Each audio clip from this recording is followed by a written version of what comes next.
Bienvenue en République centrafricaine. 623 000 km², 4 745 habitants, dont plus de 70% à moins de 35 ans. Après la signature du 13e accord de paix qu'a connu le pays, la présidente du Conseil national de la jeunesse dresse un portrait de l'État et des attentes de ses pairs. Les jeunes aujourd'hui, contrairement à il y a 5 à 10 ans, il y a eu très peu de jeunes qui s'engagent, tant au niveau de retour de paix, mais également en termes de contribution à travers les associations des jeunes. Mais aujourd'hui, on rencontre bon nombre de jeunes qui se mettent ensemble en réseau, en association et qui se créent un peu partout, à travers les arrondissements, à travers même les préfectures. Les jeunes s'organisent pour s'entraider, pour contribuer à un retour de la paix. Parce que cela est indispensable pour ces jeunes-là. Eux, ils ont besoin d'une paix, mais vraiment durable, pour leur permettre de vaquer à leurs occupations, à leurs études et également sur le plan, comme je l'ai dit, entrepreneurial, l'agriculture. Pour ceux qui sont à l'intérieur du pays, aujourd'hui, ils sont empêchés de tout. Au niveau de la capitale encore, on peut dire qu'il y a eu un effort déployé du côté du gouvernement qui permet à ce que les jeunes qui se trouvent au niveau de la capitale puissent au moins bénéficier de leur droit à l'éducation pour aller à l'école et puis pour vaquer à d'autres occupations qui les concernent. Donc aujourd'hui, je peux dire, en termes d'état de lieu, beaucoup reste à faire. Les attentes et les aspirations sont nombreuses, mais mobiliser les ressources nécessaires demeure aujourd'hui encore un défi pour les autorités nationales, bien que des efforts soient en cours. Il faut se dire qu'il y a un investissement de plus de 12 milliards consenti éventuellement à l'endroit de la jeunesse centrafricaine.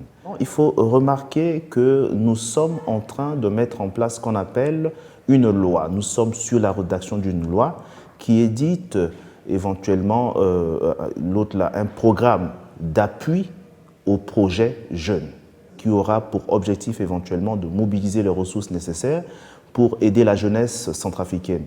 Alors, le but de cette loi est d'emmener tout simplement les jeunes à s'investir beaucoup plus dans les activités génératrices de revenus. Ça permettra à ce que nous puissions avoir un fonds disponible pour les aider. Au-delà de l'action de l'État, les ONG nationales s'engagent.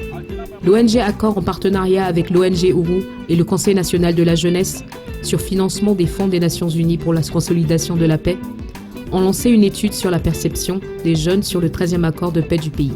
Ce projet touche deux aspects essentiellement. Un, c'est impliquer les jeunes dans la mise en œuvre de l'accord de paix. Deux, amener les jeunes à chercher, comprendre comment le processus de paix va influer pour les jeunes, les permettant de s'engager progressivement dans le processus de prise de décision. Les jeunes sont très nombreux dans ce pays. C'est une portion importante de ce pays. Il est important de faire un effort pour ces jeunes. Aujourd'hui, ce que nous faisons, un, on explique l'accord de paix comme il est. Deux, on a placé des jeunes dans les ministères pour qu'ils apprennent comment on fonctionne, comment l'État fonctionne. Progressivement, pour viser notre objectif, voir comment est-ce que les jeunes peuvent accéder à la prise de décision. Nous continuons avec d'autres partenaires qui demandent qu'on puisse intervenir. Pour les jeunes, dans ce projet, c'est une dimension importante parce qu'il faut qu'ils comprennent ce que c'est que l'accord de paix pour qu'ils puissent y adhérer, mais surtout irradier autour d'eux-mêmes, expliquer aux autres jeunes ce que c'est l'accord de paix pour conduire les activités.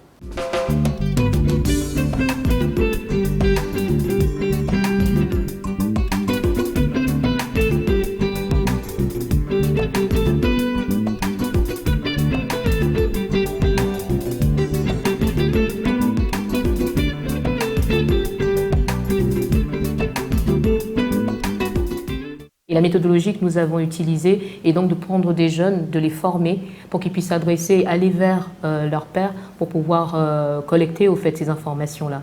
La jeunesse au fait est perçue, le jeune du moins est perçu comme l'apprenant.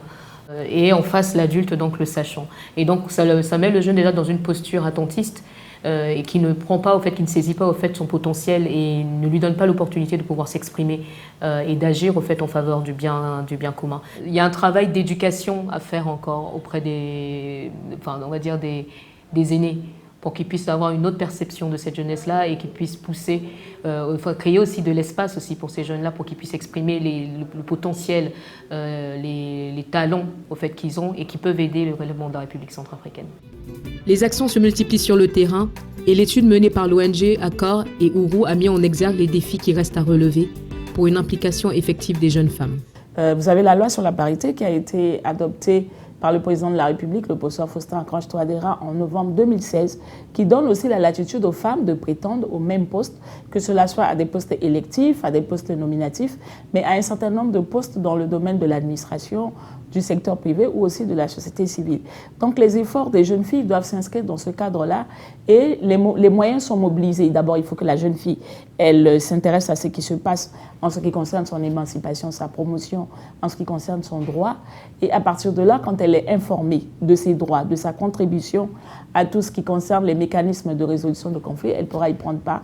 Mais je reste persuadée qu'en République centrafricaine, les filles, elles se sont beaucoup documentées. Et puis grâce à l'accord des partenaires, de certaines ONG, de certains organismes, les filles ont pu bénéficier des formations en ce qui concerne leur contribution au maintien ou à la consolidation de la paix. Quels sont les exemples qui peuvent illustrer le dynamisme de la jeunesse centrafricaine pour qui la construction de la paix va plus loin qu'un accord de paix? L'Alliance française de Bangui accueille en son sein les éditions Ubangui, une maison d'édition créée par un groupe de jeunes écrivains avec la vision de vulgariser la culture, l'histoire et la voix de la jeunesse centrafricaine à travers des livres.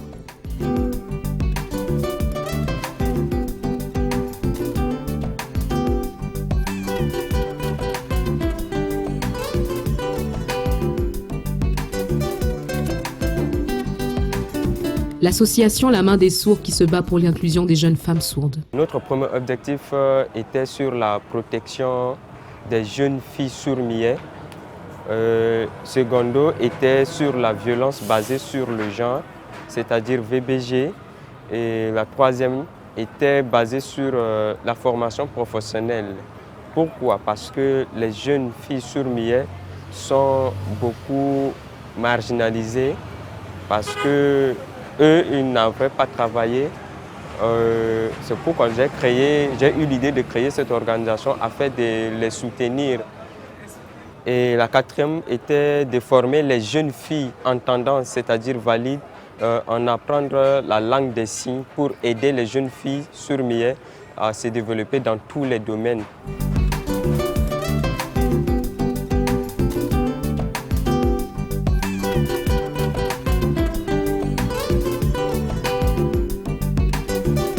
À Bombari, où les initiatives en faveur de la jeunesse se cristallisent autour de la formation et de l'apprentissage des petits métiers.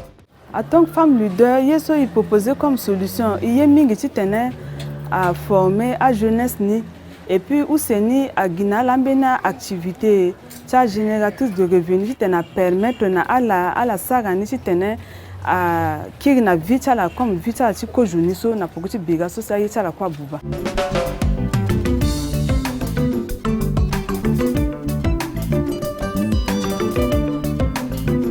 Des sensibilisations portées par et pour les jeunes et leur communauté malgré les difficultés.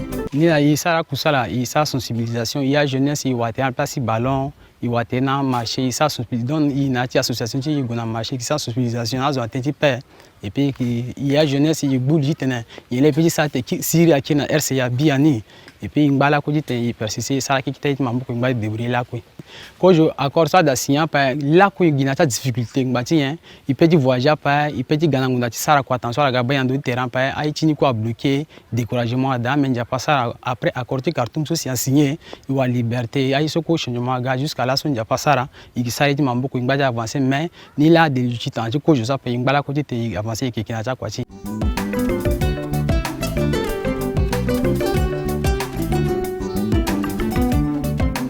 Contribuer à changer la narrative et à transformer positivement la République centrafricaine, c'est le rêve que porte cette jeunesse diverse et résiliente. Nul doute qu'elle est l'actrice principale pour une paix durable en République centrafricaine. Soutenir sa dynamique positive est un pari qui mérite d'être relevé par tous.